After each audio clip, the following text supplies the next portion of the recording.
Greetings everyone, Slizzle466 here, and in today's video we're looking at some of the best wild decks to climb with post-Darkglare nerf. So we're going to start with Frobro's Malygos Druid.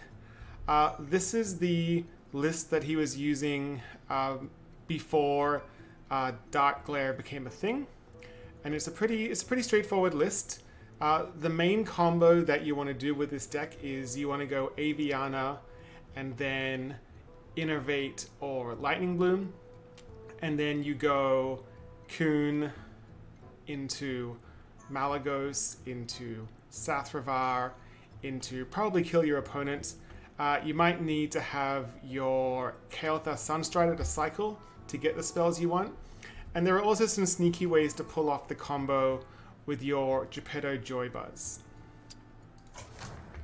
The other Druid deck to consider is Jade Druid. Jade Druid is an up-and-coming, very powerful deck in the current meta. This specific list, it has a little bit more dragon synergy than we're used to seeing. So we have a single Breath of Dreams in here, and because that this list needs dragons to draw that card and the empty mana crystal, you see the Cobalt Spellkin here. There are some very good 1-mana Druid spells, you know, another Idol, another Spellstone, another Naturalized, for example. You've also got the Emerald Explorer, because again, you need dragons in your hand, and a 6-mana 4/8 with Taunt is really good. Mojo Master Zihi, which is great to slow down Reno Priests, Quest Mages, just to buy you a couple more turns if you need it. And Ysera Unleashed is basically one of your win conditions. If you don't go along with the Jade Idol route, you can go with the lots of dragons route and just overwhelm your opponent with dragons. Looking over at Mage, we have Hydro's Reno Mage. This is actually a nice little list. It's almost more of a mid-range style list. So yes, there's a Luna's Pocket Galaxy here, but instead of taking big minions and discounting them to 1, we just take the rest of the deck and discount it to 1. And this is very powerful with Stargazer Luna, because in the late game, you can go Stargazer Luna into 1-drop, into 1-drop, into 1-drop, and just cycle through your deck like crazy. You can do ridiculous combos with Barista, Loatheb, just all sorts of crazy things. There's also a soft kind of Turtle Mage style combo, so there is a Tortollan Pilgrim, there is a Potion of Illusion. You're not going to necessarily go infinite, but it just adds some extra value to the deck that you might need. Quest Mage by Soda. So this is very similar to the Quest Mage we tend to see on the ladder. We've got the 2 One Thieves. We have the Primordial Glyphs. So Soda's running Primordial Glyphs over the Wand Master, which might be the right way to go. I sometimes find with the minion heavy decks that you can sometimes just kind of run out of cheating things to do. And so Primordial Glyph is a cheating card. It lets you discover a spell. It costs 2 less, so it might be what you need instead of running a more minion heavy style of Quest Mage. Turtle Mage, this is a list by Theslar. Some cards to look at here that you may not have seen in previous Turtle Mage lists. You've got Depth Charge, which is pretty cute. It's kind of like a 1-mana Doomsayer. Speaking of Doomsayer, we've got 2 of those as well. Sheep for clearing, Ooze for the Q blocks and the Kingsbane Rogues. You've got the Boom Pistol Bully. This is a cute little tech. So in some cases, you might want to go the route of playing Loathebs over and over again, but maybe you want to go with the Boom Pistol Bully instead and play that over and over again. Maybe you want to play both of them and just lock your opponent out of everything. So I really like this tech. I think it's a cute little inclusion into the turtle archetype. Moving on to Paladin, we have an Odd Paladin list by Kekken. Now at first glance, it looks like your everyday Odd Paladin list, but then if you look a little more carefully, there's a Lord bWAwAA in there. Now, there's a big problem with Odd Paladin where a lot of the time, even Shaman and Odd Rogue can you get a board faster than an Odd Paladin. So Lord bWAwAA kind of helps you reset that. It's also really good against, say, an even lock playing lots of giants, or if you queued into someone trying to get Darkglare to work, you can settle the health to the minions to be 1 and then use your Silver Hand recruits, your 1/1s, to clear the board. The Blessing of Authority is also a nice little tech. I like just a 1 of. I think 2 of is a bit overkill, but just getting a nice trade or just making a really massive Silver Hand recruit, making it a 9/9, can cause some problems for a lot of decks to deal with. The other Paladin list to look at is Max Out's Murloc Paladin. Now this is quite the list. So you've got animated broomsticks, which is great when comboed with a Tip the Scales that you cheat out of a prismatic lens. So great for board clearing. The 2 Doomsayers I find are kind of weird, but I guess it makes sense. So this is more of a mid-range. This is more of a kind of mid-range all-in on the lens type of paladin. It doesn't have the aggro early game package, so that's why there's a bit of a stall. The Nerebar Weblords is becoming quite a common tech in aggro decks, just to slow down quest mages, any decks that have early game battle cries. The One Maker I find really interesting. There are a lot of secrets in Paladin. There's also, say, Blessing of Might. So that's an interesting little tech. There's the Lord Barov again, similar to Odd Paladin. Again, Murloc Paladin can fall behind on board if they don't draw the right cards, especially since this is a slower version. This makes sense to help you trade off with your, your low-cost Murlocs or your Silver Hand recruits if you've been generating those. But otherwise, the True Silver Champions are again kind of weird, but I got to give this deck a try and see how it is. Loatheb makes sense. Plate Breaker's pretty cute. Clearly, this player was queuing into a lot of druids, so if you're in a heavy druid meta, maybe Plate Breaker is going to make its way into the meta. Who knows? Moving on to Priest, we have Corbett's Dragon Combo Priest. This is a really cute little list, very heavy on the low end. Your dragons you're trying to buff is just basically your three dragons are here. Duskbreaker to clear, Spellkin, which is a nice body, and Combo Priest has a lot of 1-cost spells that work with the archetype. Draconoid Operative is just a good body, and you get a card from your opponent's deck. It's got the I can't pronounce it, Apotheosis. I tried to say it right.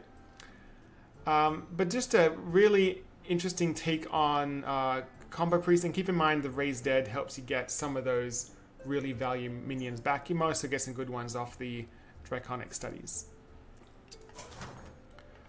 Reno Priest, probably arguably the best deck in the meta right now. Reno Priest is becoming more and more refined as we progress through the Scholomance Academy expansion. So this is your typical Spawn of Shadows list that everyone's used to losing to. So the Porkelt gets you the Anduin, gets you the Raza online. You kill your opponent really quick.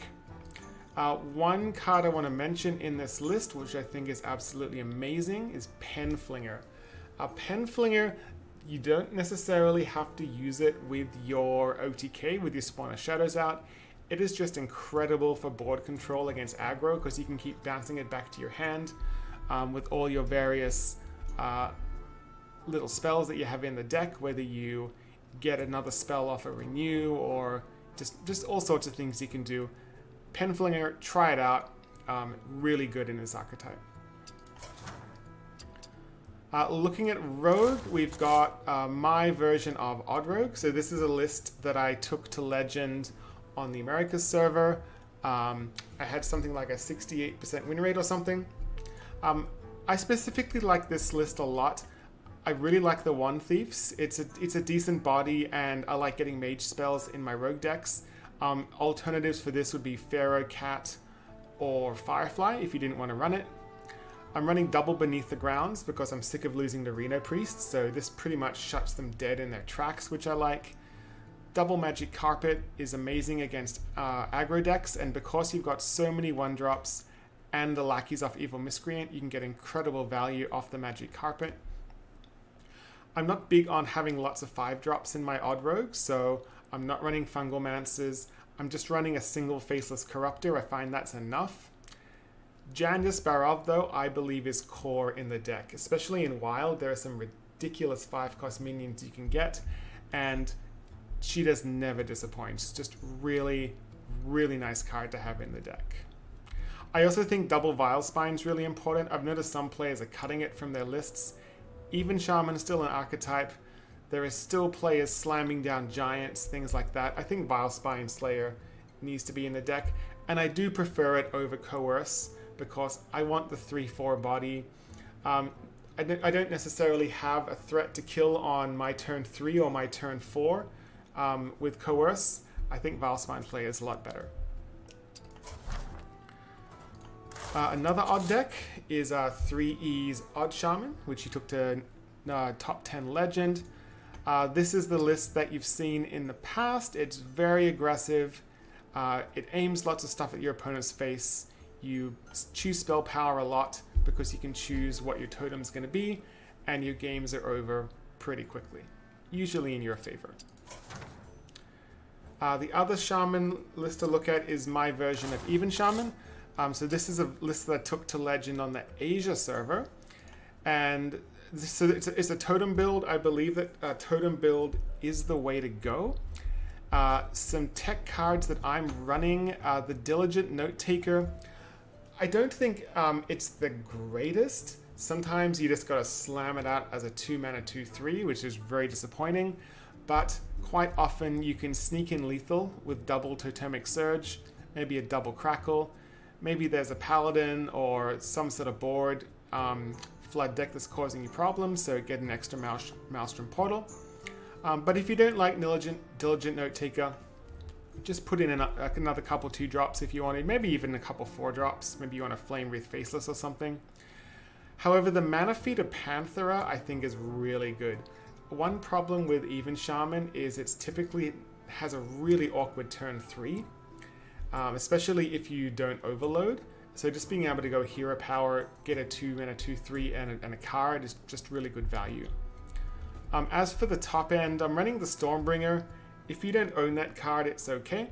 You might want to run Lurker Below, Ragnaros, Lich King, just Octosari, just anything big and greedy for that little kind of steal a win card slot. Moving over to Warlock, we have Adamanton's Cube Warlock. Now, this list is a bit of a blast to the past, and I think it's very greedy, but not too greedy. So if you have a look at it, the animated broomsticks, I think these make sense because these synergize with the Void Callers to get your big demons out even earlier if your opponent has a scary board. You'll notice that there is no...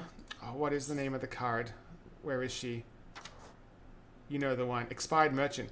There's no Expired Merchant in this list, which I find kind of interesting. So kind of as a replacement for Expired Merchant, your greed is your Terran Gorefiend, and you've got double Bad Luck Albatross. So looks like this is back in the meta, maybe. This is great if you're queuing into Priests or other Reno decks. But otherwise, it's just the cube lock we've learned to enjoy, or not, depending on your playstyle, and it's a list you want to try out. Another Warlock list, if you like more aggressive style Warlock decks, Even Warlock is a great choice, and this is a list by Martian. It's your typical Even Lock we're used to seeing. It's got the Raised Deads, which you'd be crazy not to run it. Cheeky Ankle Biter is great, especially because it used to be run a little bit in the past, but now because of Flesh Giant, you'd be crazy not to run it. It's also got the Mojo Master Zihi, which is typically shown up in Even Lock lists in the past, and I think it's especially important in a Reno Priest meta, in a Quest Mage meta. Really nice card to have in the list. And last but not least, we have one warrior deck to look at, Odd Warrior. So when I have a little look through this list, I find the Omega Assembly kind of weird, but it's in there. Especially late game, it's nice to get a few mechs in your hand. The Bulwark of Azeroth is really critical. It saves you some serious damage from some archetypes that are flooding the board. There's a Coerce in there, which is nice. You've got the Mill with the Coldlet Oracle and the Bran. You've got the Lord Barab, which is absolutely core now. You can hit it with a Sword and Board or Shield Slam or just whatever you can to make it die when you play it so that you can clear board. Moving into the late game, I find the top end a little greedy, but maybe that's just what you need. We are in a Reno Priest meta, as mentioned before. Dr. Boom Mad Genius and Archivist Elsiana.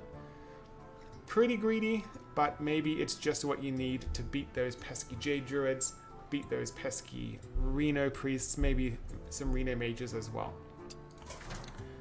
So if you want to try out any of these lists, you'll find all the deck codes in the description below. And if you're a mobile user, you'll want to visit the link to my Discord, visit the channel Deck Lists Only, and then you can get access to all of the codes easily as a mobile user. If you want to support this channel, you can click the subscribe button, click the notification bell, and until next time, hope to see you again.